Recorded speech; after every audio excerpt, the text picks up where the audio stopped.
Hello traders, welcome back. I'm going to do a midweek update for you guys since the market has gotten pretty wild this week. Obviously, we talked about some of the stuff that happened. We knew that a sell could be coming soon. And so what we did was we challenged the old highs. And from there, we saw quite the decline. Um, we ended up challenging those highs and getting two pretty impulsive waves, along with one final wave at the start of today, which was ultimately a pretty solid reversal. And so a lot of you guys are probably wondering if this is just a false rally. Is this just going to end up rejecting and heading back down? And I'm sure most people probably are thinking yes. Uh, the majority of people I think still would like to see a drop. We're going to go through today, and we're going to really discuss what needs to happen in order for this move down to continue, what areas need to be rejecting, and then we'll just look at some of the indices that we usually look at and kind of see if they can tell us anything. I think there's a lot of good stuff to talk about from these days, and so we will go ahead and get right into it. Here's the ES. This is the continuous contract for the S&P, and the reason I'm looking at this is because the SPY today actually had a bit of a ghost candle.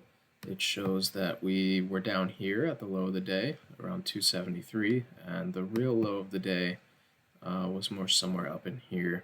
So I think it was 276 something. So that's not correct. So we're just going to look at the ES. We can look at the SPY too. So this is kind of a long-term chart that I did up. It's really includes some macro levels like these golden zones, and then this red zone is really like a big picture sell zone at the moment. And I've talked to some people in my Discord group and kind of shown them this and said, hey, like, remember back here and back here when we kind of just ranged between these golden zones? What's stopping us from potentially doing that again? And so that is the new trend lines that I've drawn. Right here is the potential for this to actually go into a bull flag consolidation. And again, it's a potential. It's something that we have to keep in mind. It's something that can definitely happen. There's no reason that it can't. A lot of times, market will get volatile like this and make people think that the world is ending. But as a matter of fact, it's really just Trick and Co. here to frustrate the bears some more. And so just keep an open mind, realize that this sort of thing could happen, which would ultimately take us up to about the top of this red zone, because the more time spent sideways building energy, typically the bigger the move is going to be on the release. So that's the first thing I think we should note. This is definitely a reversal candle, but at the same time, we had quite a few reversal candles over here, and they proved to be nothing. So what am I watching? First of all, let's go back to the ES, because I have some important stuff on there. So we talked about this being a potential kind of head and shoulders, wedge, whatever you want to call it. And essentially, here was your neckline. So I want you guys to notice exactly what happened, because this character of the market is changing. It's trying to change with this reversal that happened today. This was our head and shoulders reversal. This was our neckline. We broke the neckline, yet we kind of just drifted, and we never really got that impulsive sell or even a retest and an impulsive sell, which was probably what a lot of people were expecting around this area. But that's not what we got. So now I'm watching that neckline again. I'm trying to see if that is now going to be used as support.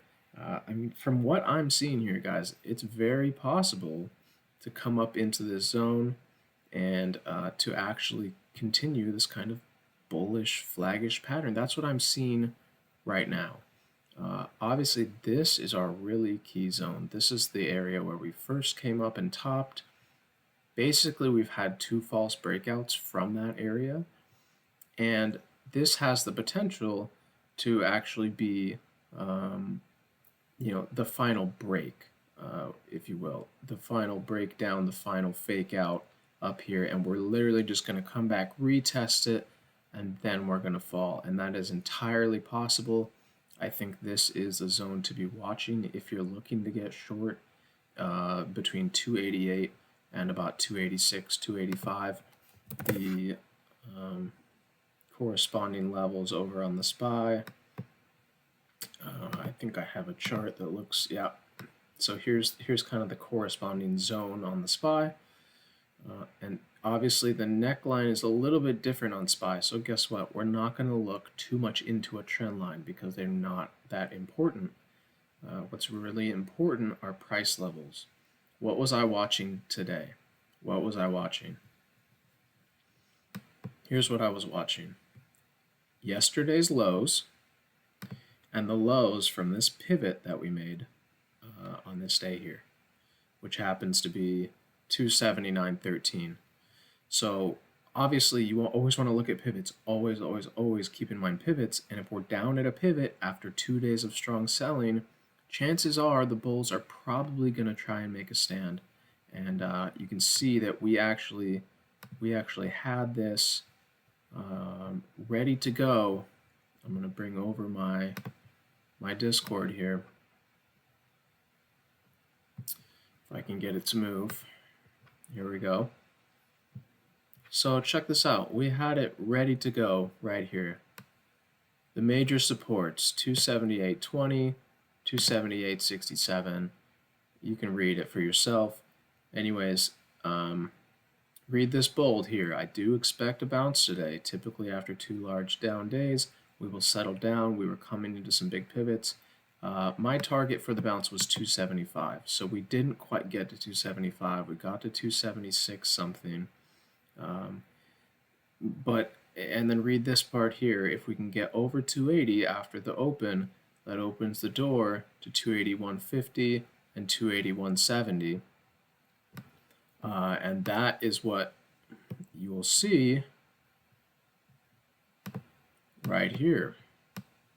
Right, here's your 281.50, 281.70, and that's precisely what happened. We got over 280 here a few times, and we didn't really close over it on a 30, but we came up and we tapped 281.50, again resisted, and then you'll notice in the notes that I said over 281.50 to 281.70, getting over this can bounce up higher to 284 or 285.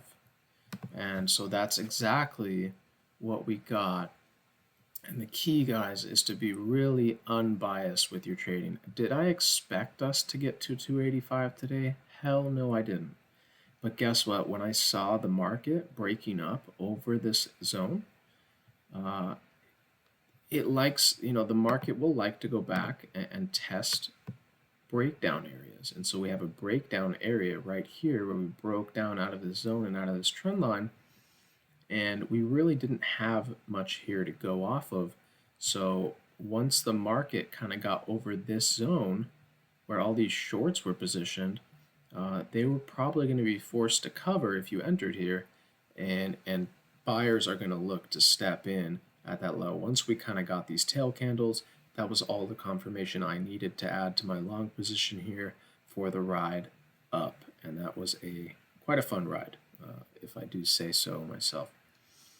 But guys, for the tomorrow and the coming weeks, we need to watch where the market closes tomorrow. Is it closing above this zone, inside this zone, below this zone? Obviously, I'm going to have a weekly update, so I will go more into depth based on where the market closes. But here's the gist of it. You gap over this zone, over the bottom of this zone, and over these highs up in here, chances are you're going to head straight up to 288.70. And honestly, you might even get higher. This is definitely the level to watch, But if we're gapping up in the morning, up in here, I wouldn't be surprised to see us run a test of maybe 291 to 292, which would be pretty insane. Um, but if we gap maybe just right under these highs here, or we actually are still under 285.50, I think it's a pretty sure short. You should short any pops up into the zone, and you should look for a rejection coming back down somewhere into this area, 281, 282, 283, somewhere in this area where most of the volume was traded today. I think it's very possible that we get that rejection if we do not get a solid gap up. Real quick, let's just look at some of these sectors. The financials was kind of led today, up 2.5%, pretty solid. And what were we watching? We were watching this double top neckline here. And so you'll see as we go through these markets that they're all at really key areas. They're all retesting some form of breakdown. And if they can manage to close the day and close the week back over these levels, there's something else going on. Okay. Now, that we could totally come all the way up here, have a huge rejection end of day, finish down here, and guess what? We might be in for some additional downside, and that's something we'll discuss this weekend. So I just want you guys to keep an open mind. If we're gapping up here, we're probably going to get a run up, and it's very possible we reject later in the day. It's very possible. I don't want to say it's probable, but I think it's something to watch. The neckline on the XLF, the IWM, you kind of have a similar thing here. The IWM's a little different. We held this trend. You kind of have the same head and shoulders, neckline. It's a little sloppy. Maybe this is your neckline here on a double top, and you want to watch this level to see if the IWM can close back over that. The DJT, the transports, they've got something pretty similar. Head and shoulders they've got, and here's your neckline, and so we're still well below that. Again, can the DJT actually pop back up, or maybe did we pop up, close here, Monday we pop up to this resistance and actually reject and make our way down to this next support here? I'm kind of favoring that. I don't really think that this down move is complete. And again, nobody knows. I don't know. That's just my opinion. And so what we really need to watch are these necklines and these pivots that all these indices have broken. And we need to be watching if they're going to be getting back over them. Are they going to be rejecting them? And that can give us a really good signal of what to expect next week. I think this Friday, tomorrow, is a little bit in the air. It's a little bit, hey, like, let's see if the week ends bullish, if they can hold it up here, or if we get a strong rejection. I don't think it's really easy to tell one way or the other. I think it's actually pretty difficult at the moment. But hey, regardless, what did the IWM just do? We came back and tested a breakout area. We had this zone. We tested a breakout area. Can the IWM go into something like this? Why not? Can the IWM just start flagging here and break out to the upside again? Why not? Same thing as the SPY. The XLF, I think this is a tell. It's really weak. I think we need the XLF to show some strength if we're going to get the market moving. This was a good comeback, but we need more. We need a gap up. We don't need a gap up, but we need a strong finish to the week, right? Let's check out this weekly chart. It's not looking so hot. It's not looking so hot, but guess what? We have a break up candle. And this is why we've looked at the weeklies a few times and we've said, hey, all these weekly charts, they actually have pretty large breakup candles, and we've just been having inside weeks. And so we should expect the first dip down to the breakup candles to probably be bought. Now this is going to be the tell, guys. Can we finish the week strong? Does the XLF close on the highs? Does it close up here? Or does it close, down here or even lower? Right, that would be much more negative, and that's something that we're going to look at in this weekend video. It's a really crucial Friday. I think bulls really need this Friday to stay bullish, or at least get a semi-decent weekly close on a lot of these charts. If the bears are able to push us back down on Friday, we wake up to a gap down, and we get a sell. Maybe we see SPY 275 or lower. That's not going to be good. That's going to set the stage for probably a decline on a larger time frame. We get down here and we close the week down here or down here. I mean, really not good if that happens. I don't know if I see that happening. That seems pretty extreme. I'm not really sure what to expect, guys. But I think we should expect anything at this point. This can be and should be resistance. So long as we don't get a huge gap up, I think this can play into resistance. And we're testing trend lines, we're testing broken necklines, broken double tops.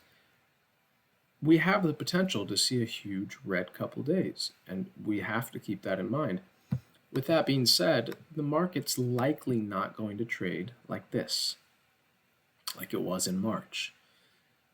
Typically you see this, and then you get back into more of a normal pattern, and then there's periods like this where volatility will pick up, and maybe we'll get a decent sized pullback.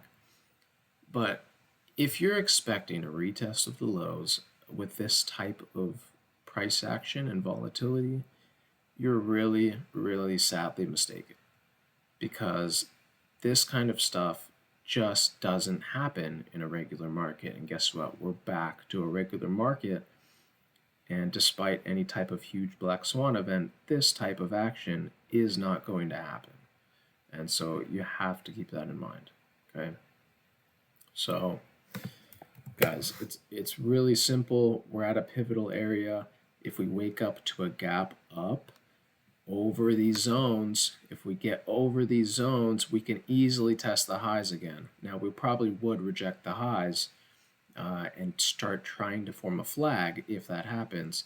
If we stay down here, right, I want you to take a look at this. We have a drop, and here we have kind of a base. Here's what can happen, is you can actually just keep rejecting that base and then form a little wedge here and then pop down. Or maybe you start forming a wedge, you pop up to these highs really quick, get a fat rejection, and then you continue on your way down. So this is really the zone, guys. 286 to kind of 288. Watch that zone very carefully. Don't be surprised if a reversal comes from that zone. And if we're able to get over and certainly close the day over, we should expect a retest of the highs. How about the downside? What levels do we really need to break on the downside in order to get going again, get really going? Let's say we wake up to a gap down. Let's go over to the SPY. For me, that number really is this, guys, 281 to 281.50.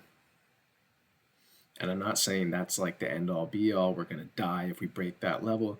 But I think if we start getting and closing hourly or 30 minutes below 281, 281.50, we wake up to a gap down here and they kind of flag us here and we end up breaking down right here. That could open the door to 279, potentially lower. But I think this is really our ultimate support, this pivot that we made in the afternoon. And that's what bears need to break in order to really get the ball rolling. Okay. Hopefully this helped you guys. Excited to see what happens tomorrow. Again, guys, if you guys are interested, there's a link in the description to my Discord. These plays are given every morning, guys, and we're in voice. We're running through the plays with people, but I mean, you can see here, it's really all right. We're giving buy and sell levels, and so you can set your alerts. You can draw these levels yourself, right? They're up in pre-market. We're giving Apple buy zones because we want to give big tech name buy zones today because we know the market should see a bounce after a few days sell, and so we're looking for buy zones on Apple and Facebook. Facebook played out really well today, came down about here and saw a rally all the way up. I believe somewhere around 206 or 200. I don't know, it had a pretty nice rally. But I mean, this is what we're doing, guys. We're giving you the best setups every single day, where you can buy, where you can short. I'm giving you a plan for the market, so whether you're long or short, you can use my levels to kind of guide yourself through the day, right? If we're breaking 281.50 and I think it can get to 284 or 285 and you're short, that's when you might want to cut your position. So whether you take the plays that I suggest or not, I try to give a good blueprint every day, and then through voice I'm walking through my positions as I take them and all that. But I really try not to I try not to just hand people trades, right? People need to learn for themselves because that's just the best way to do it. Everyone's going to trade differently. Everyone's going to have their own style, their own way of taking profits, of taking losses, managing their risk. And so what we do is we teach, guys. I mean, we really do our best to teach. We take time out of our day after market hours to have sessions. And if you guys want that for a free week, go ahead and click that link. I promise you it will be worth it. Whether you choose to continue with us or not, I think you'll gain a lot of valuable knowledge. I think it's really good, guys. So don't hesitate to just try us out for a week completely free. And I hope you enjoy your time. So if you guys like this video, hopefully it helps you out. Please like and sub and share with your friends. And I will see you this weekend for a big weekend update. See you guys later. Peace.